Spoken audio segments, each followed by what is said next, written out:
이 시간에 우리에게 주신 하나님의 말씀은 에베소서 4장 23절부터 32절까지입니다.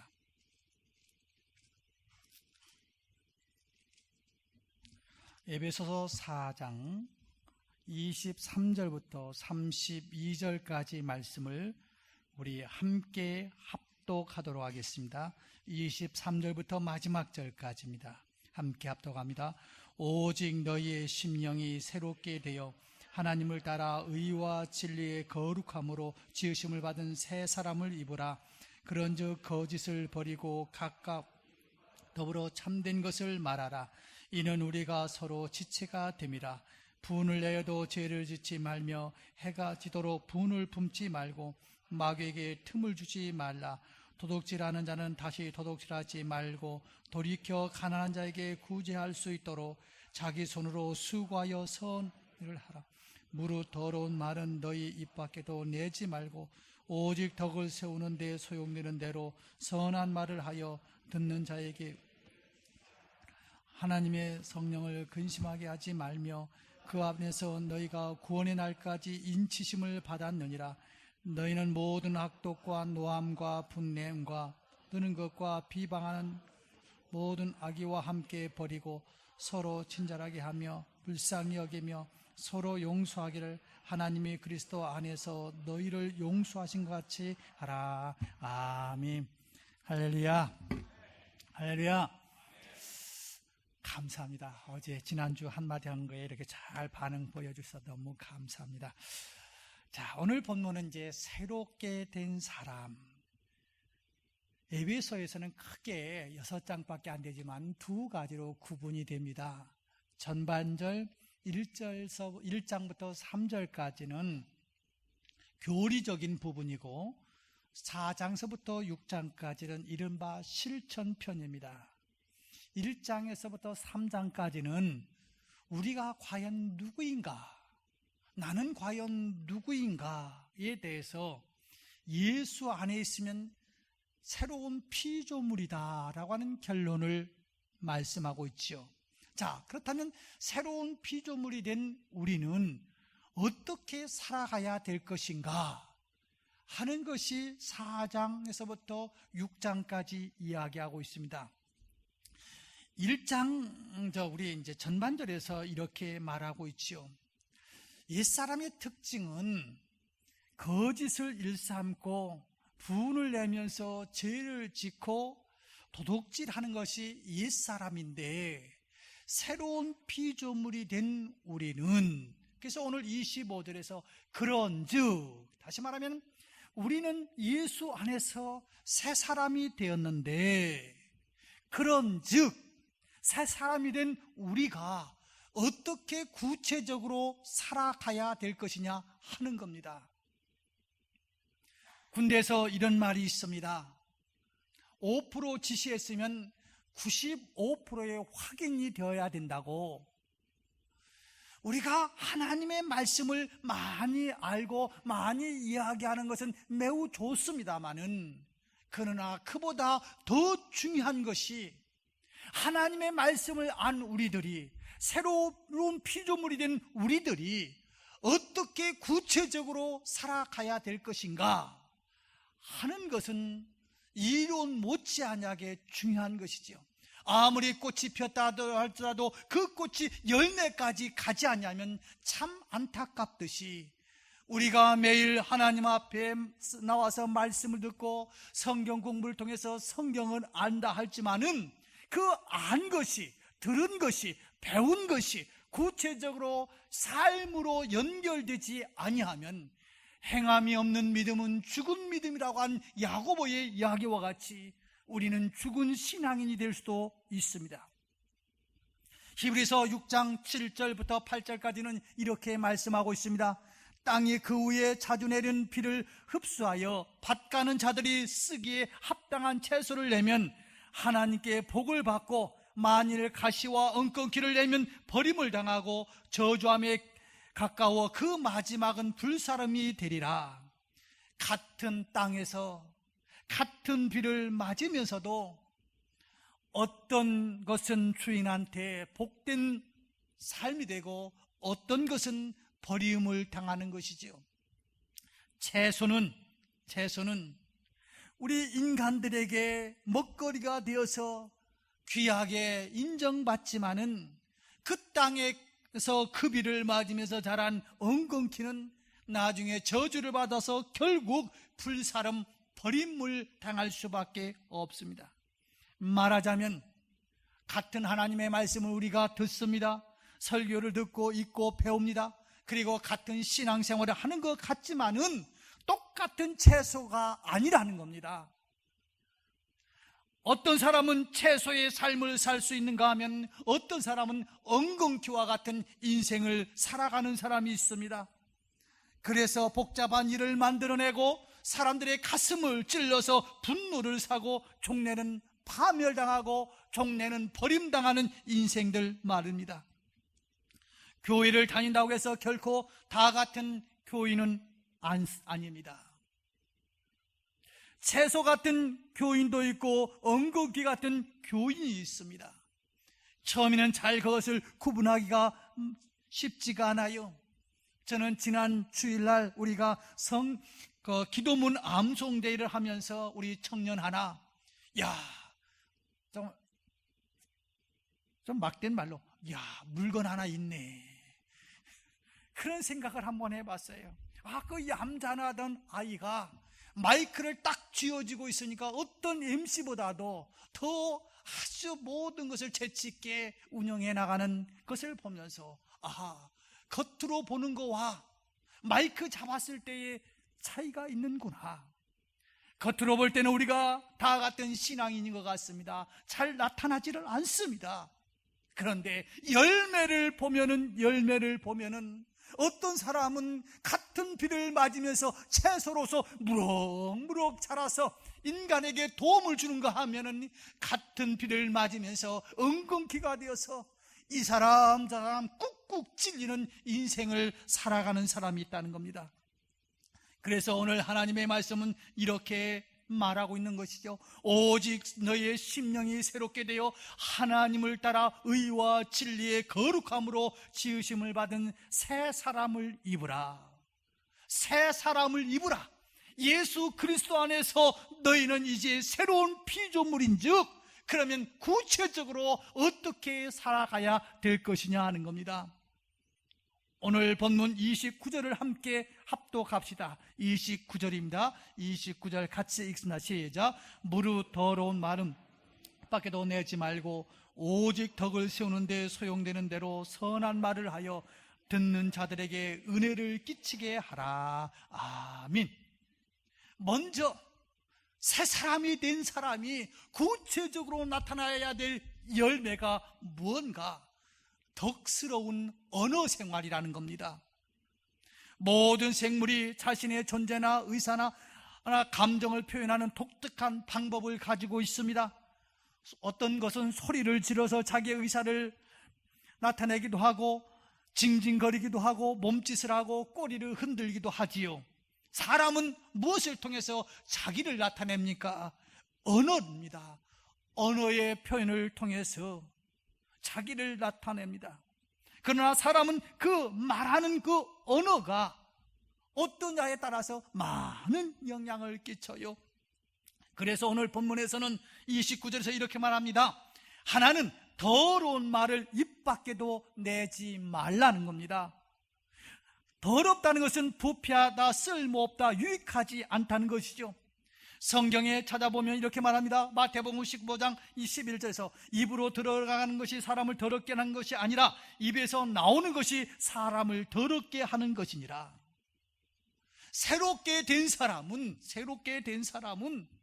언어 생활에서 더러운 것, 유익하지 않은 것은 말하지 말라는 겁니다. 꽤 오래된 시간이 지났습니다.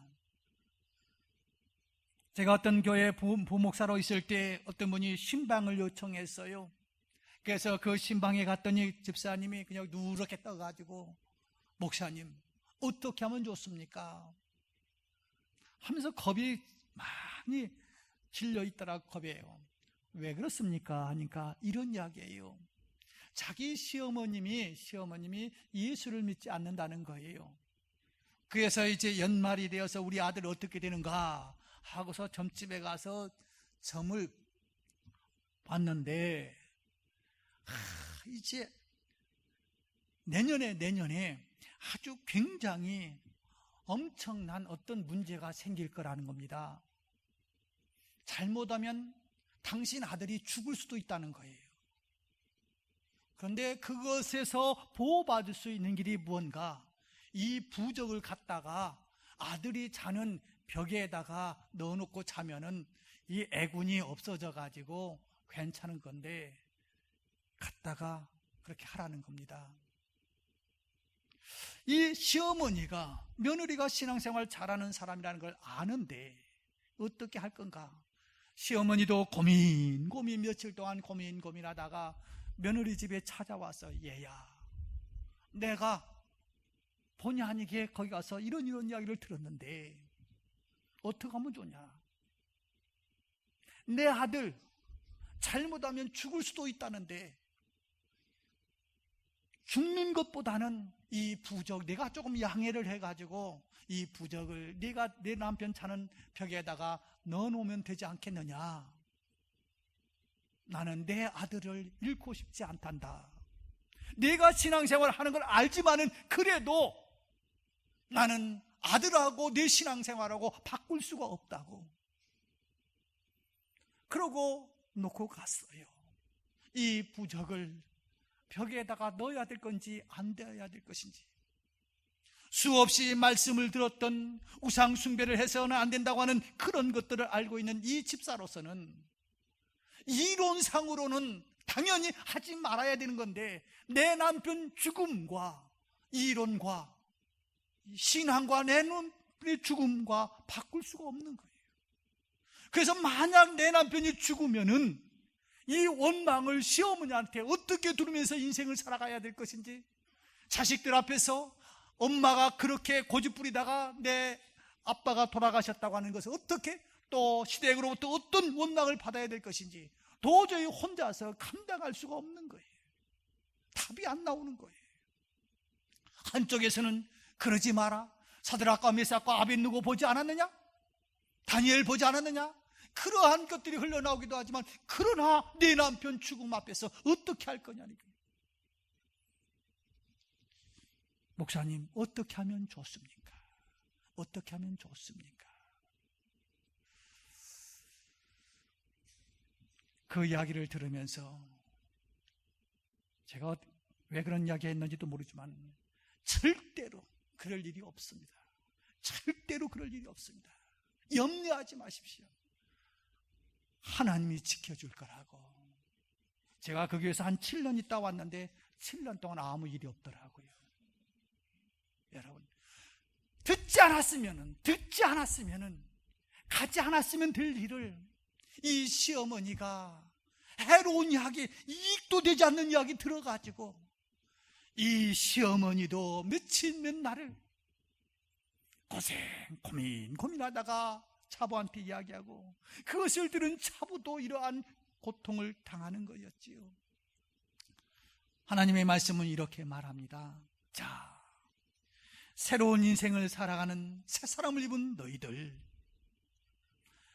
유익되지 않는 언어는 사용하지 말라는 겁니다. 우리는 간혹 이런 이야기들 아무 생각 없이 할 수 있어요. 남들 다 먹을 때 당신 뭘 안 먹고 그렇게 키가 작으냐고. 여러분들이 키를 키워줄 수 있는 자신과 힘이 있다면 그 이야기 해도 되지만은, 이야기해도 바뀌어지지 않는 이야기는 않는 것이 좋습니다. 어느덧 우리 교회가 이제 외부는 거의 98% 되어졌습니다. 여러분들이 이제 그 교회 근처 가서 해주셔야 될 일이 있습니다. 이야, 멋있다. 이야, 잘 졌다. 따라서 한번 해볼까요? 이야, 멋있다. 이야, 잘 졌네. 예. 그래도 가서 보면은 내가 돈 들여서 백화점에서 옷 사와도 집에 와서 입어보면은 마음에 안 들어서 바꾸러 가는데 남이 지은 거 어떻게 다 만족할 수 있겠습니까? 정말로 마음에 안 들면 뜯어 고치십시오. 여러분들이 돈 내서 벽돌 아니면 유리창 뜯는 거 허락하겠습니다. 그리고 다시 색깔, 여러분들이 맞는 색깔 갖다 끼워 놓으십시오. 그러나 그렇게 해도 역시 여러분들이 그렇게 해서 모든 사람이 또 야 멋있다 그렇게 할 것 같아요. 아이고 먼저 보니 나안돼. 그런 사람들이 얼마든지 나올 수 있어요. 시정이 될 수 있는 이야기는 얼마든지 할 수 있습니다만은 유익이 되지 않는 이야기는 새 사람은 말하지 말라는 겁니다. 더 나아가서 적극적으로는 은혜를 끼치게 하라는 겁니다. 은혜로운 말씀을 하라는 겁니다. 내가 던진 한마디 한마디가 다른 사람이 상처받거나 고뇌에 빠지는 것이 아니라 오히려 내가 한 것이 다른 사람들에게 용기를 주고 예수 그리스도를 확실하게 믿을 수 있는 길을 주라는 거죠. 언젠가 제가 이러한 이야기를 들었습니다. 옛날 축구의 황제 펠레가 될 수 있었던 그 배경이 뭔가 이런 이야기를 하더라고요. 이 펠레가 이제 그 운동장에서 축구를 하다가 그만 공을 뻥 쳤는데 유리창을 깨고 교실로 들어가 버렸어요. 같이 놀던 아이들이 그 담임 선생님이 호랑이 선생님인데 너는 죽었다. 너는 맞아 죽었다. 그러나 공을 가서 꺼내와라. 벌벌 떠는 마음으로 갔다는 겁니다. 가서 공을 이제 받으려고 하니까 가서 매축도로 그도막 어제도 80대 맞은 선생님 때린 선생님이 있어서 문제가 되기도 하던데요. 그렇게 맞을 줄 알았어요. 그런데 가서 들어가니까 공을 가지고 선생님이 야, 너 대단하다. 다른 아이들은 공을 차도 이 유리창을 깨고 들어오는 힘이 없는데 너는 대단하다고 해서 껴안고 막 칭찬해 주더라는 거예요. 그때 이 펠레가 힘을 얻고 세계적인 축구 황제가 됐다고 그러잖아요. 아마 그 아이 붙잡아 놓고 벌 세우고 두드려 팼으면 그 펠레 황제가 되지 못했을 가능성도 있을 거예요. 사랑하는 여러분, 새 사람, 이 언어가 변화되어야 된다는 겁니다. 언어가 더러운 말은 입 밖에 내지 아니하고 오히려 입 밖에서 나오는 것은 은혜를 끼치는 그 언어 생활을 해라. 그리스도인의 삶이 무엇인가? 주여 믿습니다 아멘 말하는 것이 아니라 우리의 언어의 생활이 구체적으로 변화되는 것 말입니다. 두 번째는 성령을 기쁘게 하는 삶을 살으라고 합니다. 30절을 봅시다. 30절 같이 읽습니다. 시작.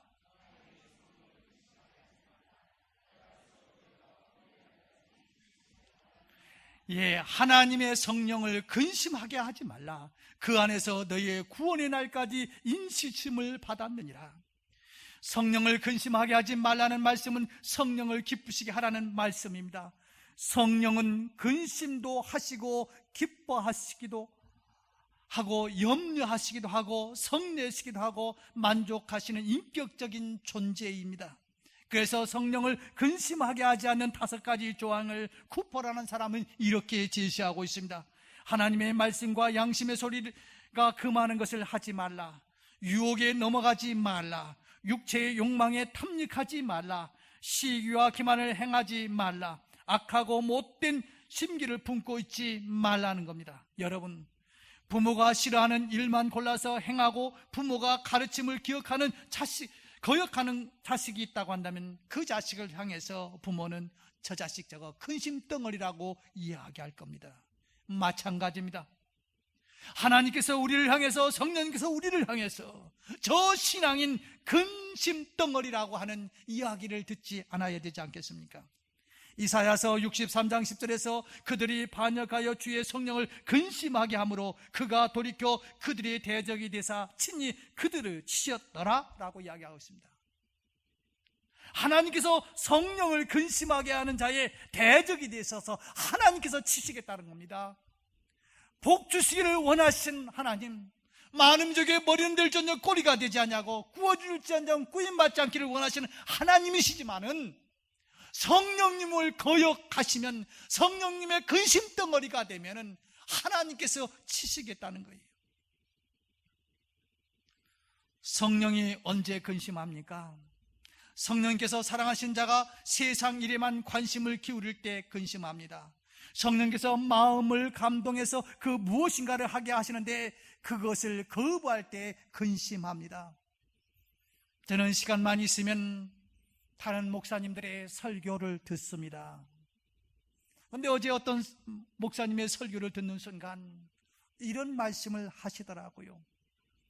자기가 서울 모 교회에서 이제 부교육자로 하다가 개척을 하려고 담임 목사님이 이렇게 한번 개척해보라고 하면서 한 30여 명 이렇게 붙여주셨던 것 같아요.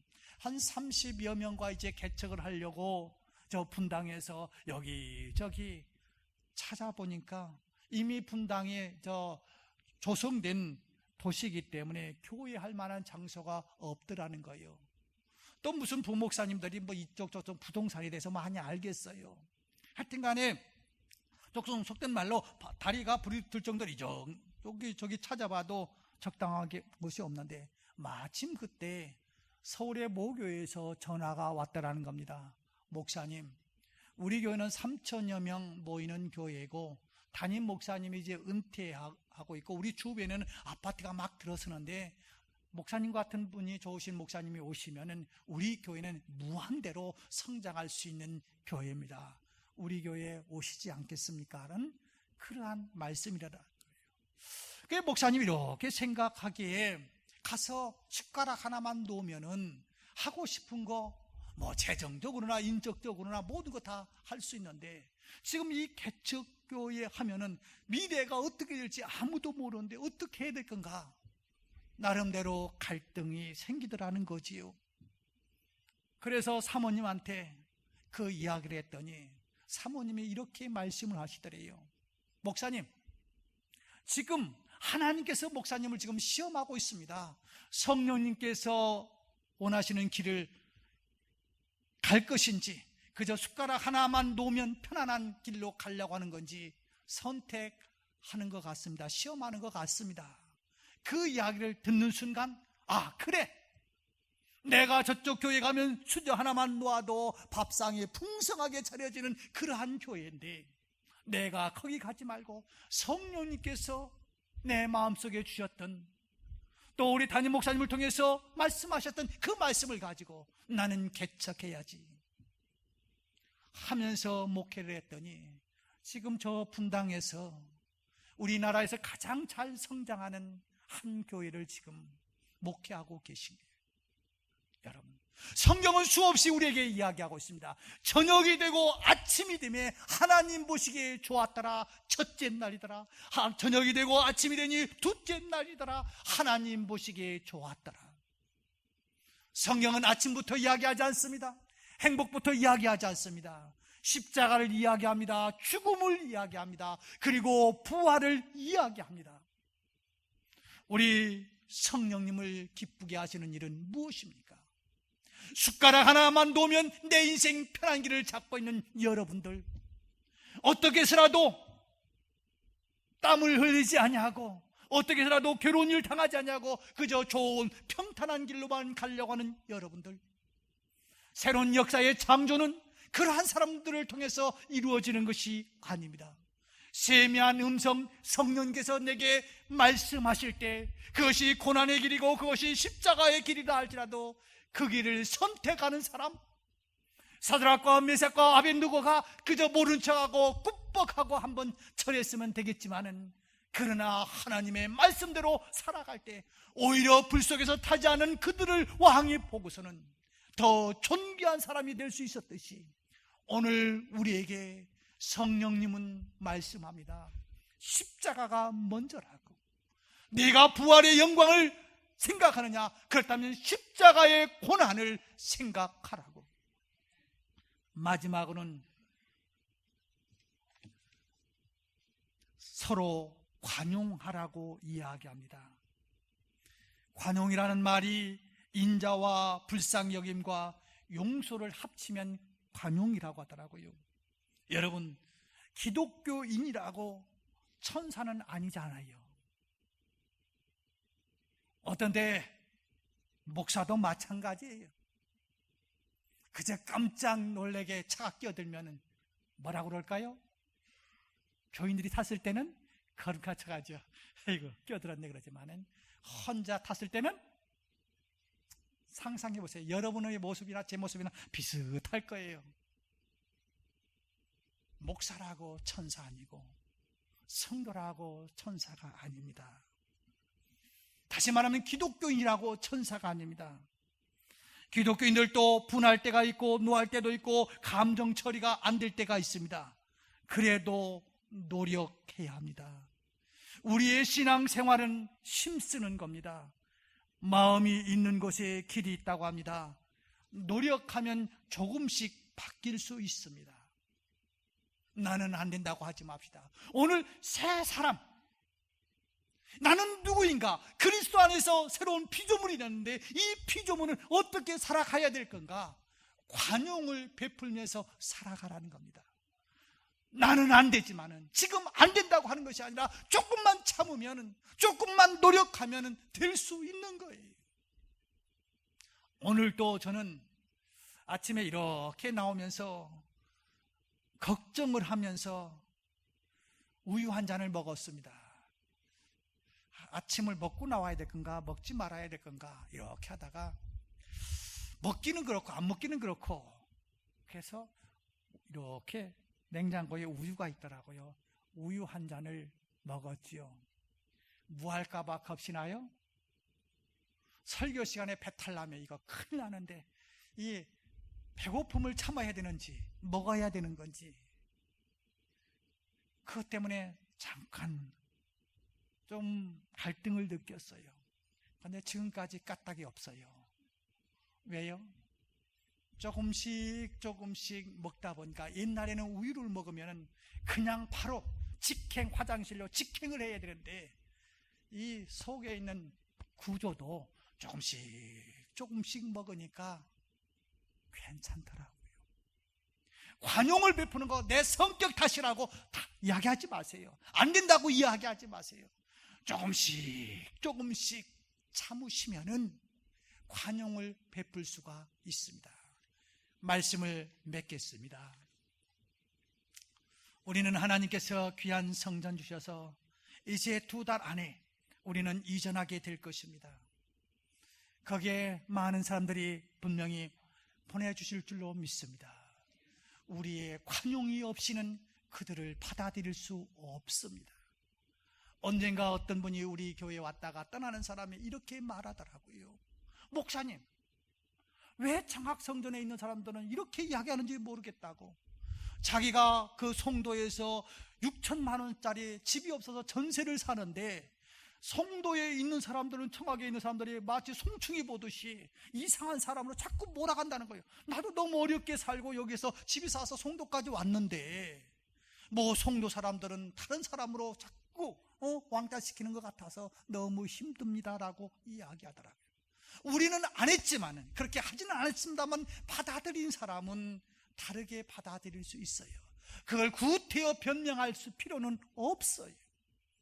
우리의 관용, 넓은 마음으로 한번 어떤 이야기를 하든 간에 받아들인다고 한다면 우리 교회는 저 크루즈 배가 와 있듯이 우리의 신앙인들을 싣고 세계를 향해서 나갈 수 있는 위대한 구조선 방주의 역할을 할 수 있을 것입니다. 그러나 만약 하나 여러분과 제가 관용하지 못하면 하나님께서 보내주신 분들도 다 쫓아버리고 말 것입니다.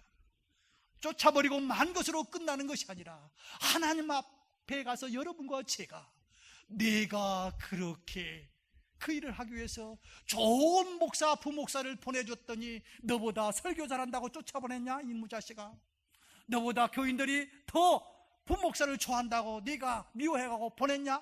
라고 책망하듯이 여러분들 만나는 사람들, 여러분들이 할 수 있는 사람들을 수용하지 않는다면 하나님 앞에서 심판이 있을 것입니다.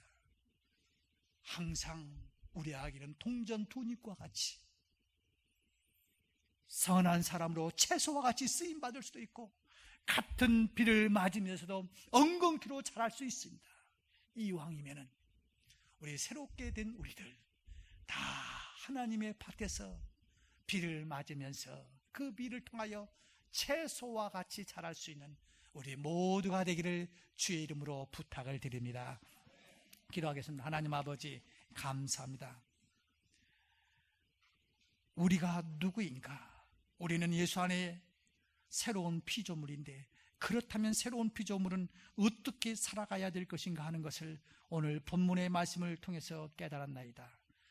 덕스러운 언어 생활을 할 수 있게 하시고, 성령이 기뻐하는 삶을 살게 할 뿐만 아니라 악행을 버리고 서로 관용하면서 살아갈 수 있는 신앙인의 모습이 되게 하여 주옵소서. 예수님의 이름으로 기도드리옵나이다. 아멘.